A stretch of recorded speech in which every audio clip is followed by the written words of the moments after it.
শেষ রূপটা কাটা প্রায় হয়ে গেছে। ডার্সি বোল্ডার থেকে নিচে ছেড়ে দাও রাখবে। তাহলে কি বোল্ডারটা দাঁড়াও, তুমি দেখতে পাবে। এখন বোল্ডারটা খেয়েছে। পিছিয়ে এসো, সাবধানে।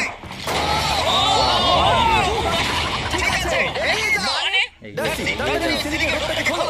আর তাড়াতাড়ি ওটাকে প্যান্টের সাথে ভালোভাবে আটকে দাও। নিচে যাবে। নিশ্চিত হয়ে নিয়ে ওটা ঠিকভাবে আটকেছে কিনা। চলা ওকে কি করতে হবে? ঠিক আছে, এবার লাফ মারো আর পরে ধরে লাফি মেরে ঢুকে পড়ো। ঠিক আছে, দেখো এবার। কি দেখবো?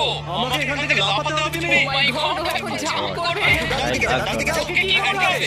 কি করছে? আরে ও এখন জাম্প করবে। ঠিক আছে, ডার্সি, এবার তোমাকে জাম্প করতে হবে। এইটা আমি কিভাবে করবো? তুমি পারবে ডার্সি। ডার্সি, জাম্প করো। ওকে ওকে আপ দ্য ওয়াও ঠিক আছে ও। ওর হাতে 5 মিনিট সময় আছে। ট্রেনটা থামাও, ট্রেনটা থামাও, ট্রেনটা থামাও, ট্রেনটা থামাও। জানি না, মনে হয় ট্রেন অপারেটর কানে শুনতেই পায় না।